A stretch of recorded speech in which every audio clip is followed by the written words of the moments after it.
Now, brown cow. Great Odin's Raven. This is the CREEDCAST. We're just preparing off air and into recording here on your squad show on this Thursday evening, 11th of September. It is 9/11. And 8:45 p.m. We're recording late on this evening to record our squad show as they were released earlier today for our round 5 matchup against the Melbourne Footy Club. Our women back at Alberton this Saturday afternoon, 2:35 p.m. A really, really tough matchup upcoming based on how we've been playing. Just a couple of changes for us. Melbourne do go in unchanged before I bring in Jamie. Kirsty Lamb and Jasmine Evans is coming in for a debut, draftee from last year. Cheyenne Hammond is, of course, out with that finger injury, and Lily Patterson goes out of the side as well. Good evening, Jamie. She's a tough matchup coming up. I've been looking through some stats pre-game, and I'm just thinking, oh, she's looking like it could be a rough day, but I'm hopeful that we can find some bounce back. Good evening. Hello to you, and hello to everyone else. Yeah, we do have a challenge. We have what is second on the ladder coming at Mm. us down at Alberton Oval. And the stats dive is intriguing. But as we alluded to on the main show, it may be flattering to the Demons considering who they've played, and on our end, having actually played two teams in the top eight so far, one being fairly and squarely on top of the ladder. Maybe that puts some things into context, but yeah, we'll dive into that Hmm. shortly. Yeah, there is a lot of context that comes with the opponents you play, but I guess probably more for me, looking at who they've played so far. Richmond don't look all that great, and a few of the other teams are in the lower half of the ladder. But what's concerning to me is the not so much the manner of well, it is the manner of two of our three losses in the sense that Frio were gettable, and we probably should have come over the top of them. We talked about it on the main show, but we didn't, and in particular the West Coast one just last week felt like a game that. I mean, we did a decent amount of good work in it to give ourselves a shot, but overall, I think West Coast were probably were better on the day statistically and otherwise, and they kind of made that dominant show late on. So we should have at least, it would have been nice to grab either the Freo or the West Coast game, if not both, to add to our win against Gold Coast. Which the Gold Coast win was very, very impressive. We said at the time that it was a sign that while we don't know exactly where we are yet. We're not nearly close to the worst in the competition, but Gold Coast got themselves a win last week too. I'm still quite concerned about just some of the statistical things and some of the ways we're playing at the moment. And when I look at some of the Melbourne stats across their first month of the season, there's some areas that they kind of got some similar, like their ball control. You can find some similar stats that match up with what West Coast did to us in the way that they have better disposal efficiency. They get more of the ball. Melbourne are averaging 57 more disposals than us so far this year per game. A lot of that, predominantly a handball advantage there as well, which we kind of talked about similarly with how West Coast played the game, because we're actually averaging 10 more kicks a Mm. game, but the handball is 60, almost 57 more, 67 more handballs a game for Melbourne than we have in a game. So they've kind of got maybe a similar game style in that they like to find those little handball chains, those 1, 2, 3 handballs, then kick that like West Coast were doing a little bit to us. And most importantly, their disposal efficiency is at 65% for the year so far, 65.2 versus our 54.2. So, and like I said, they average about 7 more tackles a game, I think, as well, from wherever I saw that earlier. So, looking at those kind of some of those key areas that we kind of struggled with in a couple of these games, it shows that there's a mighty challenge ahead for us. And they're cognizant of it. Lauren Arnell in a press conference today said, and you could tell kind of behind her words, she was being very, media, just like talking calmly to her, but you could tell she used disappointed in a few terms of descriptive terms to kind of highlight just how disappointed both her and the group were about their contested effort Mm. last weekend. Really? Mhm. So that was today's press conference. I haven't actually been able to watch that Mhm. yet. It sounds like it's just a continuation from her post-match presser after the West Mm. Coast game, which, yeah, you could cut the I don't know if tension is the right word with a knife, but it was pretty close to in you cut the disappointment with a knife because yeah, that permeated through quite obviously in her post-match presser, and then yeah, for her to continue on. You can only imagine what the theme of training was this week, and hopefully that holds us in good stead. You know, sometimes in the chase for improvement, it is you do just need a swift kick in the ass sometimes, and Mm. perhaps they've got that this week at training, knowing what you're saying coming up against Melbourne, who are second on the ladder. They're undefeated, Mm. and yeah, trump us in most statistics as a team. That is across the board. We've got a piece coming back in Kirsty Lamb, who should hopefully assist us in improving what we saw Mm. on Saturday. And like we finished off, it's really just 5 minutes extra of football that they need to play, 5 minutes of game time that they need to play. It's where it was all undone on the weekend. So, um, yeah, the contested possession being 132 average to 120 doesn't look that great on paper. Obviously, uncontested with their handball dominance is far and above what ours is. Mm. Um, Yeah, so we'll see if that translates on Saturday afternoon because we were sitting here last week going through the team's statistical averages against West Coast, and we looked to be on the better side of that. And on the day, it didn't turn out that way. So there is hope there. Being a home game as well, we need to lift Mm. because we need to snatch the pretty much the rest of our home games for the rest of the season. Again, very similar to what we did last year. And we need to turn this statistical deficit around on Melbourne. Maybe theirs is inflated by the fact that they've played, was it 12th, 13th, 14th, and 17th on the ladder, Mm.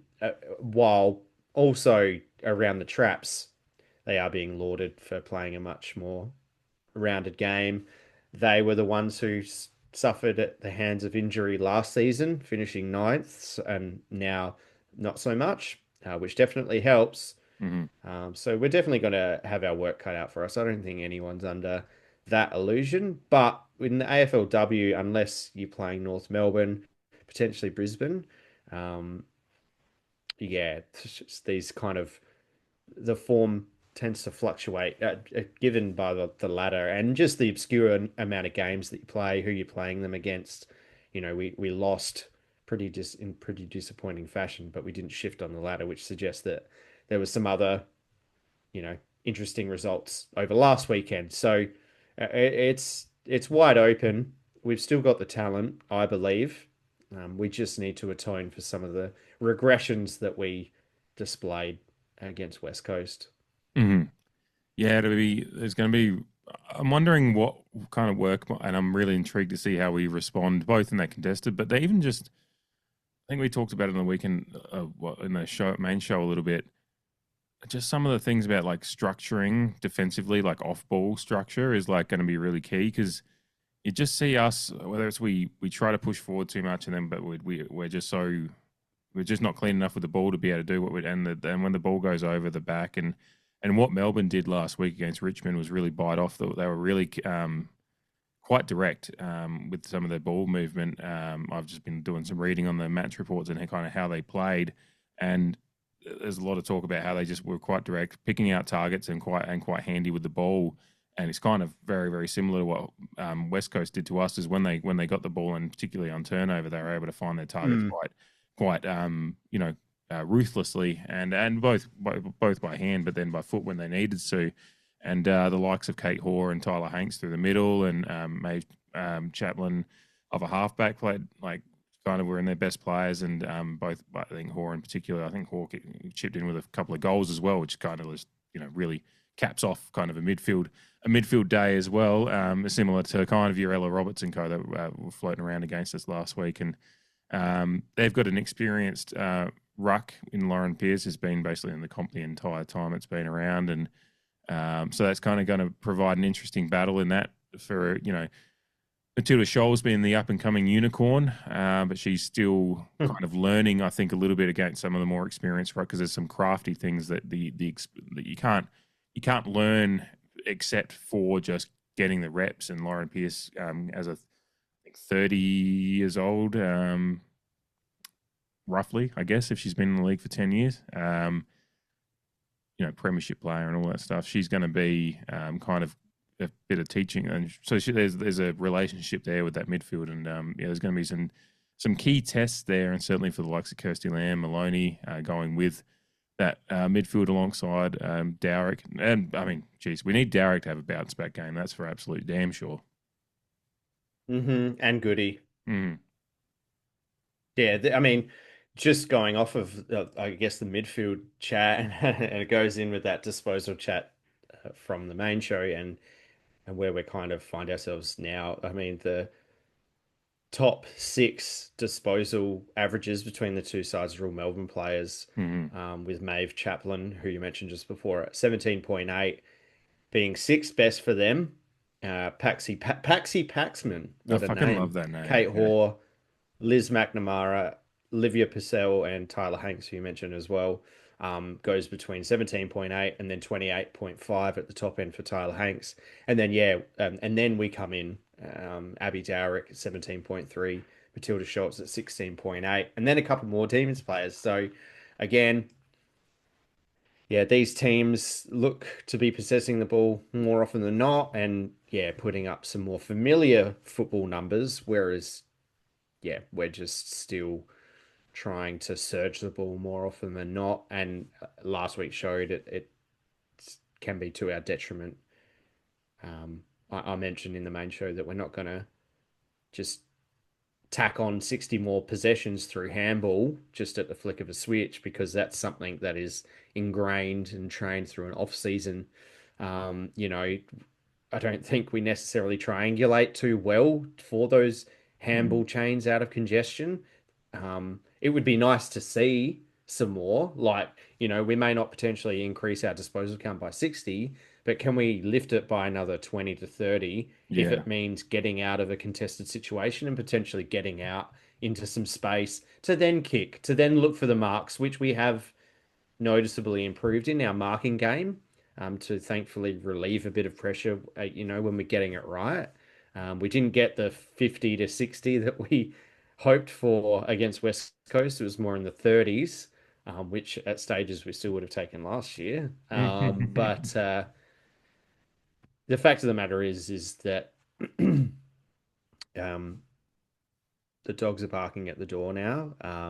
We need to knuckle down. Like you said, bring Dowrick in, bring Goody in, because those are some real movers and shakers. Hmm. Matilda Schultz can't just do it all. And I know, I would imagine with Kirsty Lamb coming back in, that helps even the low, spread the load, but also having that senior head who's been there, done that, won a premiership before, been an All Australian.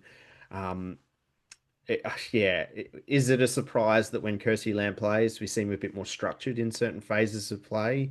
All can't just come down to one player, but that's the kind of on-field leadership that she would offer, particularly in the AFLW, particularly for a young side like ours. You know, there's so much that Lauren Arnell can do as coach on game day. You really rely on players like Kirsty Lamb, and remember, JC is still injured, another Hmm. senior leader.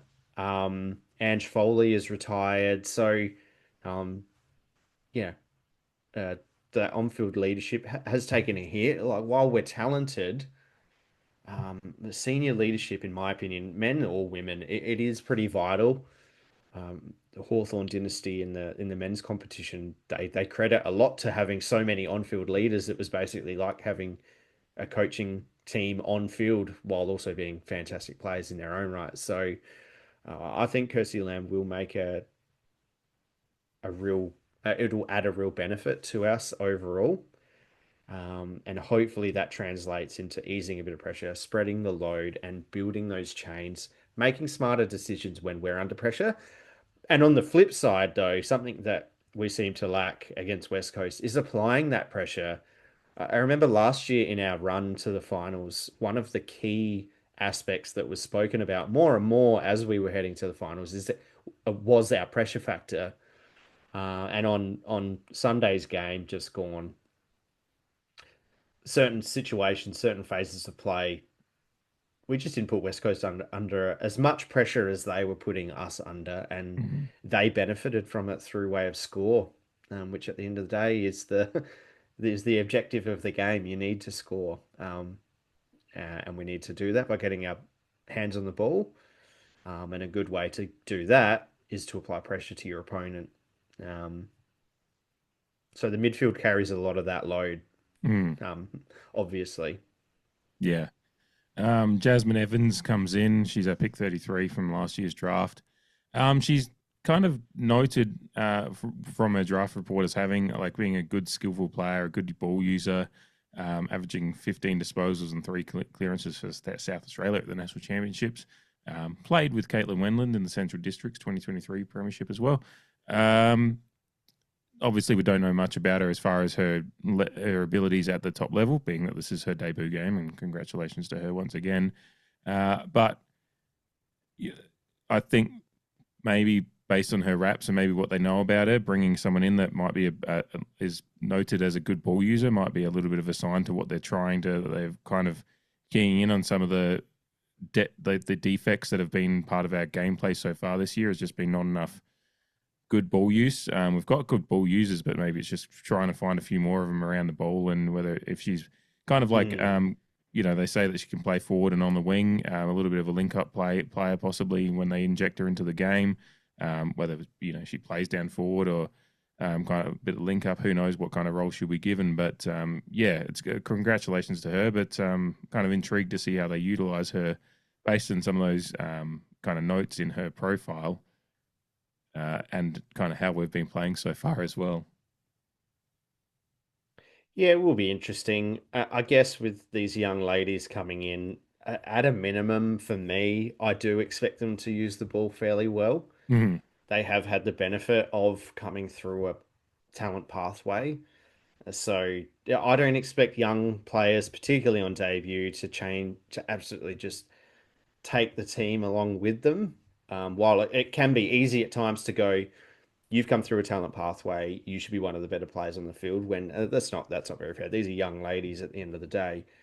But it is one expectation that I do have is that they do actually use the ball better than the average AFLW player.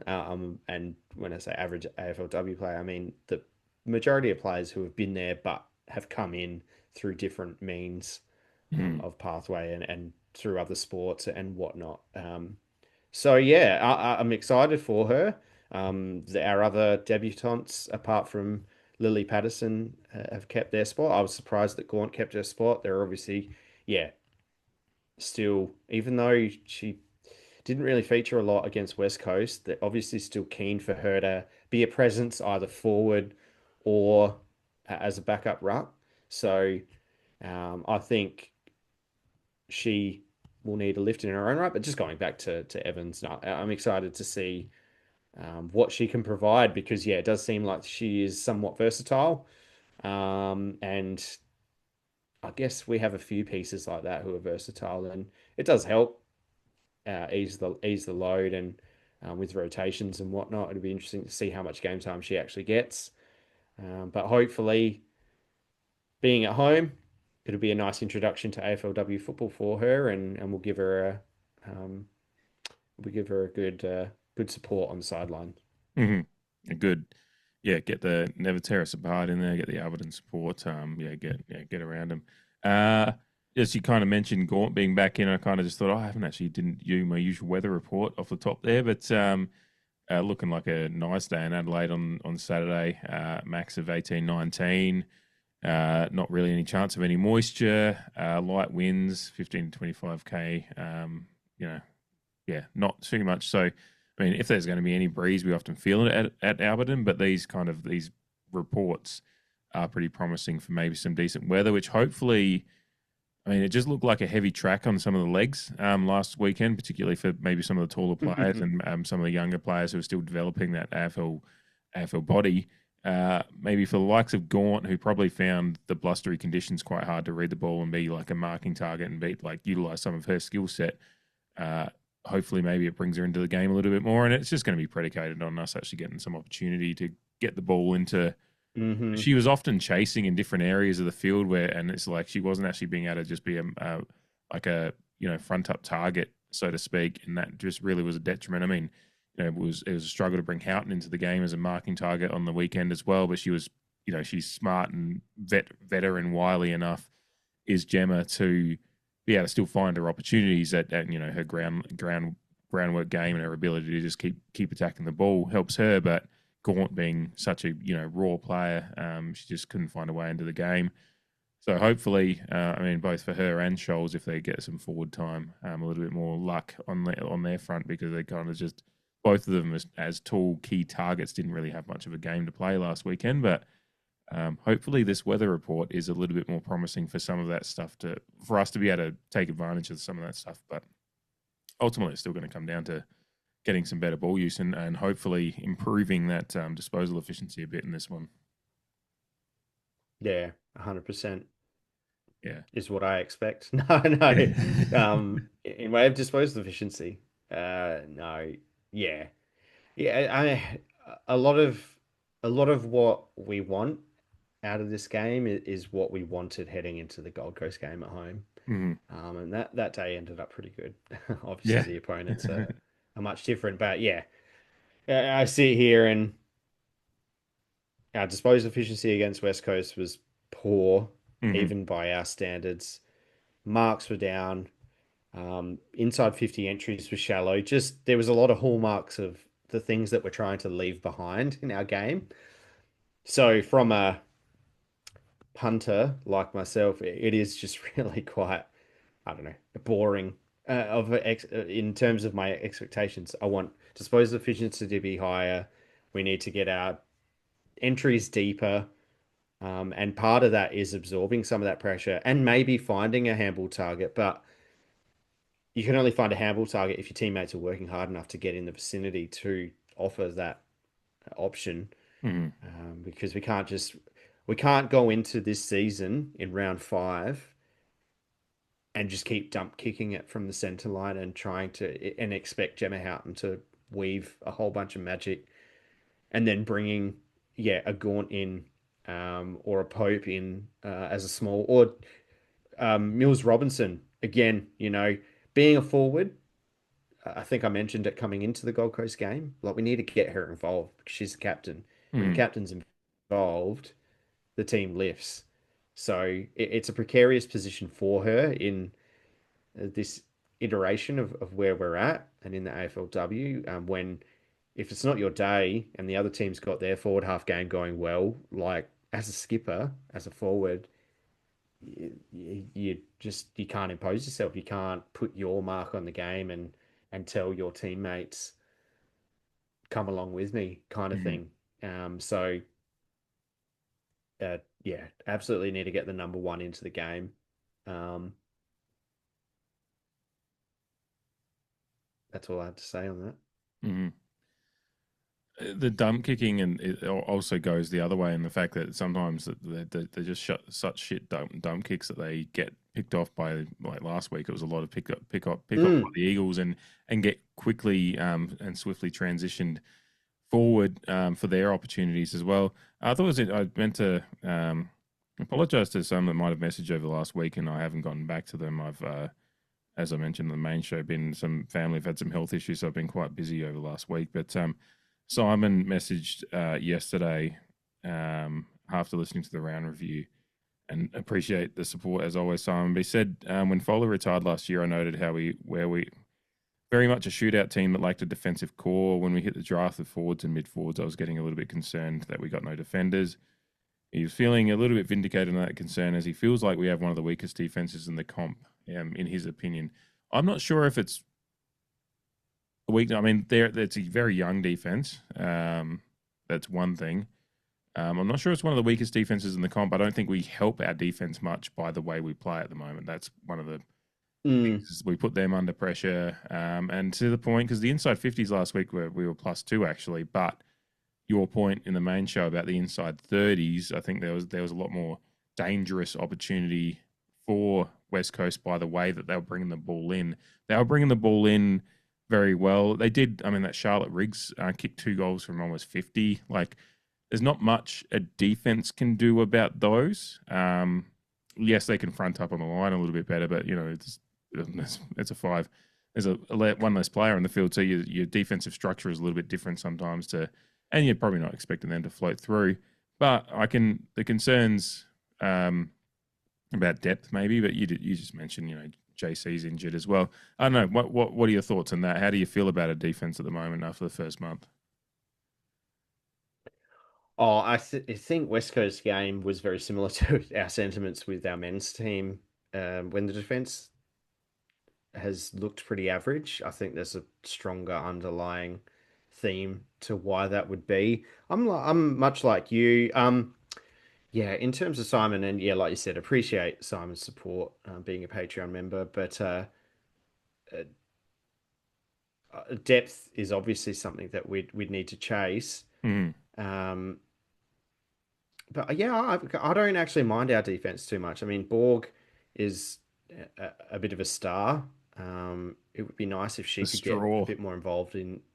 She's the straw. Yeah, Yeah, when that's not help. That's yeah, we've created a monster there in way of nicknames.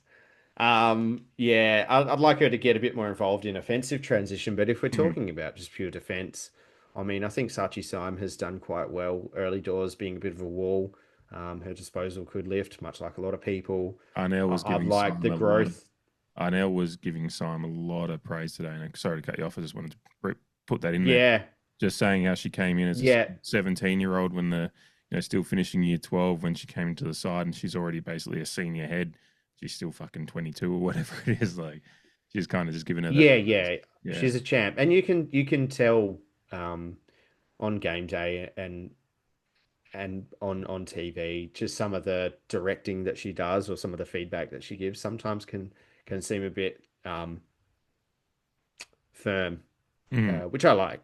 Yeah. But I like Jermak's game. She's gone up, I think, a level. Mm-hmm. She is finding her hands on the ball a bit more. She's trying to take the game on, which I like. Maybe their one-on-one defensive ability is potentially lacking. I think Alyssa Brooke is a decent defender. I just think she lacks experience in the game, only playing a handful of games so much. But yeah, I mean, um, it is interesting how we see the team. Um, because while we're still learning the game, it's hard to know if it comes down to matchups, if it comes down to defensive one-on-ones. But in my opinion, just particularly on the West Coast game, I thought that the defense got sold out a little bit, and maybe they were in disarray because of the pressure that was coming up the ground, and the ball was just coming in a bit too easily at times, and it's hard to structure up again. And they may be contributing to that. I mentioned in the main show that sometimes exiting defensive 50, instead of kicking it up the line, we managed to kick it into the center, which is just like shooting yourself in the foot if it results in a turnover, which it did on several occasions. Um, so look, I'm not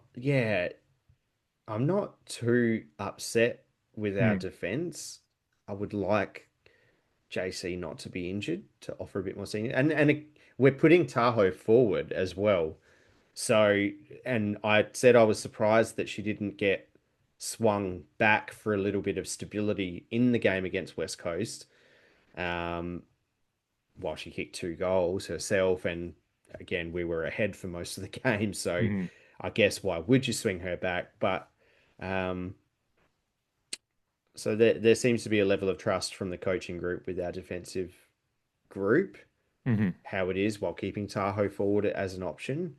But I do think that it is a genuine option, Yeah. and she offers some stability and a bit more assuredness, both defensively and offensively, if we feel it necessary. Mm. I think it is something to be cognizant of too. Is that we've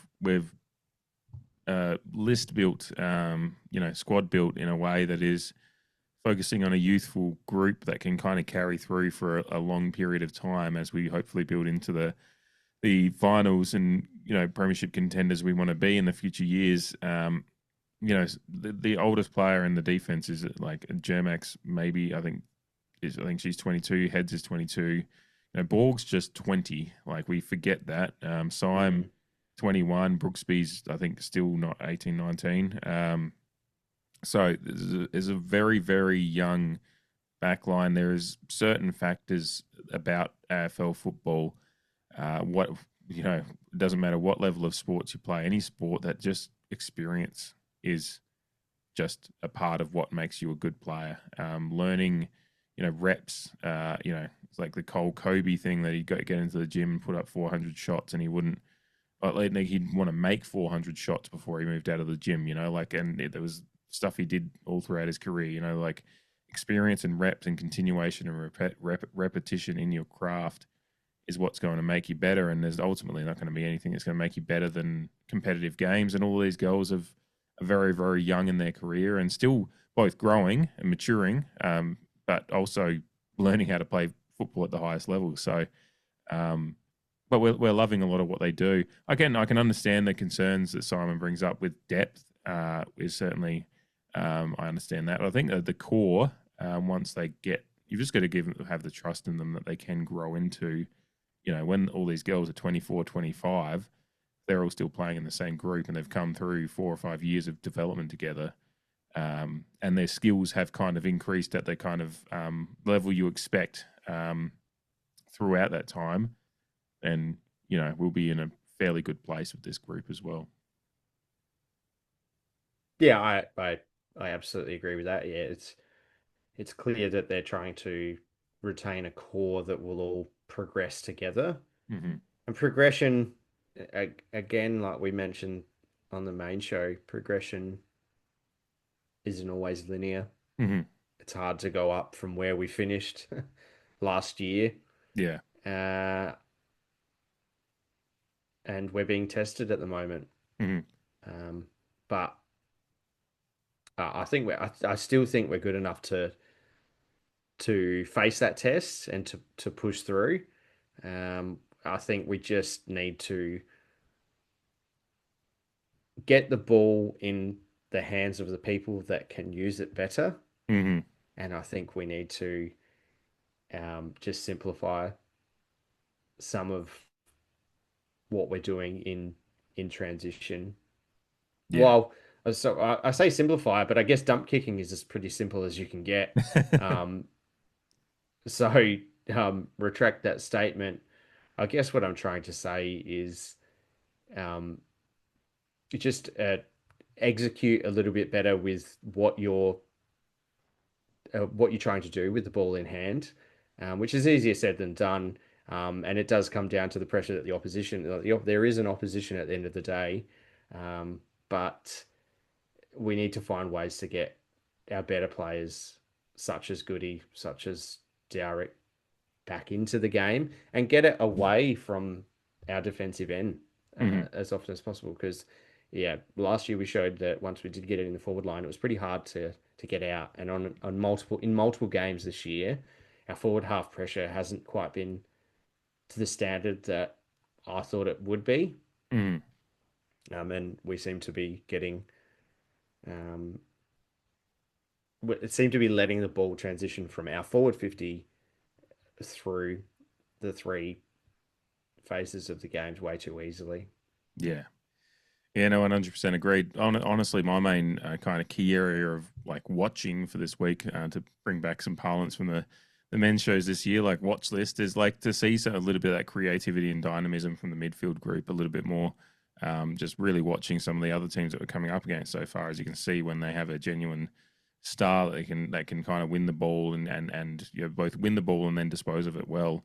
and get those 24, 25 disposals in a game and play a role going forward. It's just like it just changes so much, and we just didn't have that last week, and we need to start finding a way to get those good mids and good ball users to have 20 plus disposals. Like you said, we don't have to change the whole routine overnight, but as a team, we should be maybe looking, let's start trying to get up to 250 disposals a game instead of the 230 we're averaging currently, and do that consistently against better sides as well, and start getting the ball, start getting those 20, 25 disposals, just incremental increases for that group, and just start trying to find your identity as a midfield group, because I think we're just like there's a little bit of just something that's missing there. It's just like we're trying to there's like a game plan they're all trying to play to, but we need to find a little bit of identity for the stars in there as well. And it's certainly not going to, it's not the finished group at the moment, but we've got some stars in there. And we want to see them start to, play like a little bit more star quality from some of those players. Not just like Scholes is Scholes, unicorn, but the rest of them need to Hmm. start kind of lifting with her and consistently and start doing some stuff. Because we know Derek, and these are all young players still as well. We kind of get that, but the Dowricks and the Goodies and co. There's star quality there. Let's just start showing it a little bit more consistently as we kind of grow, I think, and that will help out everyone else. Rising tide lifts all ships, and the midfield is kind of the key tide mover for football. When a midfield's playing Mm. well, then Yeah, that defense will start looking better, and so will the forward line as well. I think so too. Yeah, yeah. Um, it's funny that, isn't it? And when we'll know, uh, there'll be players, yeah, in a good game of football, players are keeping their shape, particularly wingers. We're not getting too many sucked into contests, providing those options, those outlets for people to come out of contest. Um, and look, yeah, albeit Melbourne are second and West Coast are now, what are they, six or whatnot? We're just talking about, yeah, obviously the team getting 20 more disposals. And it's not just junk we're Yeah, talking about, like what effective. pointless one twos. We're talking about, yeah, triangulating at contests to provide handball chains to relieve pressure, Hmm. before we try and surge it forward in certain situations. There's always a time and a place for certain things. But yeah, we're just talking about, yeah, Goody and Darrett getting 10 more disposals than they got on the weekend, and the team overall playing, like, knuckling down for the briefest amount of time longer. Yeah, the And margins situational aren't that stuff. big. Yeah, like that. Again, Yeah. I keep thinking about that Ebony O'Day turnover towards the end of the first quarter, where you could have been looking at keeping them scoreless, but they get that goal, and it kind of just gives them that little bit of inroad, easy inroad at the end of the first quarter. Mm. When there's probably options to try to make sure that ball isn't going to come back at you at pace, and that's just situational smart football stuff, and understanding the game, understanding what time's left on the clock with a couple of minutes left. You just don't want to be biting off those chances when you've got yourself out to a 20-point lead in an AFLW game. It's just not smart football. And maybe she backed herself in, but there's some play like there's a lot of players in our team that. I mean, it was interesting. I was listening to a chat. I think it was on the footy with Broden. Marnie Vinyl was talking about the issues that some of the women's players have with the size smaller footy, saying how it just doesn't fly, doesn't Yeah. far, doesn't move in the air the same way. It's Mm. harder to kick. Like the kicks drop short. Yeah, there's a lot of factors with the AFLW ball that sometimes disposal might be not being aided by that, but there is still some plenty of good ball users with the AFLW football as well. So Mm. it's what we've got at the moment. Yeah. So they've got to kind of And when the opponents are playing with the same ball, yeah. but disposing of it better, yeah, that it does come into it, Mhm. maybe only to a marginal extent. But yeah, the fact that they play with a smaller ball because the league deemed it appropriate without clearly consulting the people that have to use it. Mhm. When, as far as I understand, most, if not all, the women prefer the size five ball, for the I think reasons that McCarthy the and men do. yeah. It's easier to handle and it travels truer in the air when you dispose of it. Kate McCarthy, after playing, what was it, the Legends game, Hmm.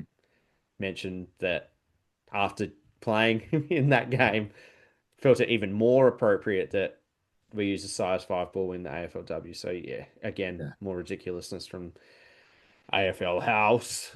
But yeah, you play the cards you dealt, and yeah, the when our opposition can use it better than us. And look, the opposition disposal efficiency is probably lifted because most of the disposals that our opposition teams have gained, like from an average point of view, all comes down to handballs pretty much. Hmm. Whether it be Melbourne, West Coast, North Melbourne, and Fremantle, to name some of these. I'm not sure about Gold Coast.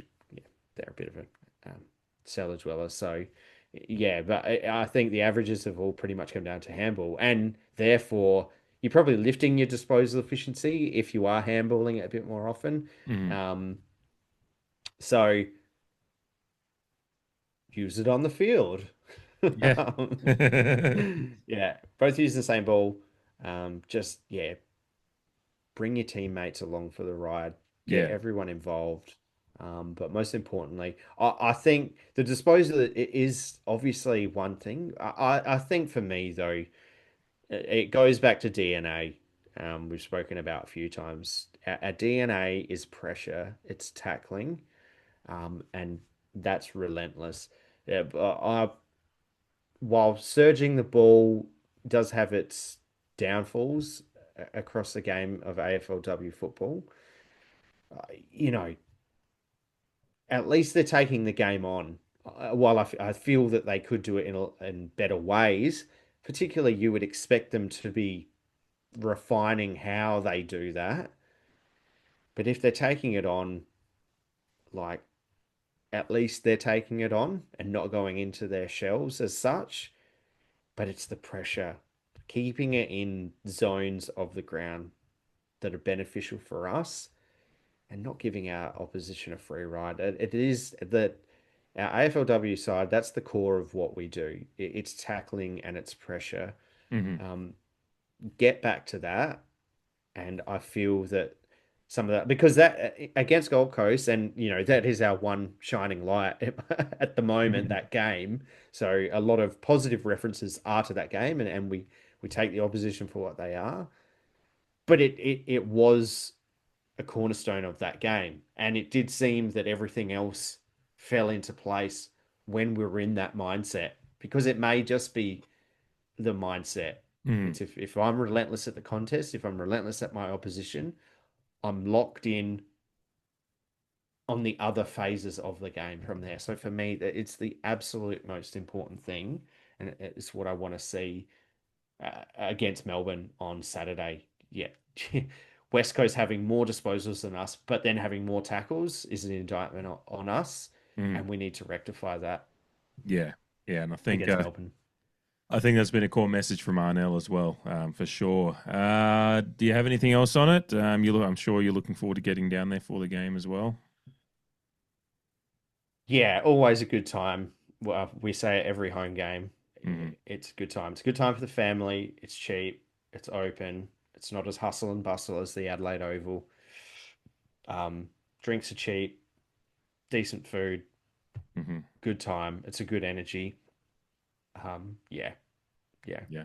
Hopefully we get a good crowd out, which we typically do. So yeah, always looking forward to it, regardless of how the team's going and whatnot. And yeah, I've mentioned a couple of times we were 1-3 last year, and um, that's where we are now. So we're on the comeback trail Yeah. if we replicate it in kind. Mm. Yeah, there's no better chance to kind of restart the season than a kind of backs against the wall victory at home, over a visiting side. It kind of yeah, it'd be a nice way to get the season back on track. So yeah, 2:35 this Saturday at Alberton. Perfect time of day to get down there, get around the girls, and it's looking like it's going to be a nice day out as well. When you're talking, Yeah, the girls. yeah, upper teens in the sunny weather as well. Like that's just perfect kind of September football weather. So get around them. Perfect day to get down to Mm. Alberton. Have a few of those not slightly cheaper pirate lifes in the sun and enjoy it. Highly recommended. Hmm. Yeah, think that's about it for the main show here. Obviously, we will continue on with a little bit of Patreon chat in a moment. So if for anyone that's listening to this podcast on the Patreon feed, it will keep going for you. If you are not and you're listening to this on the main feed on Spotify or YouTube or wherever, we appreciate your support nonetheless. And if you do want to support us on Patreon, patreon.com / the Creed 1870 1870, obviously with the Creed on the back end of the Patreon web address there. Support us there. It's just $6 a month. It just helps us with the monthly fees, as well as we throw a little bit of extra content in there. Like tonight, we're about to start talking about some of some of the rumors, but also just some of the confirmed deals that Port are looking to do once the Port men's side, once the player movement period opens up. So we're about to get into that. For those of you that are about to leave us on the main feeds, good night. Thank you for listening. Thanks, guys. Go the lady pair. Can.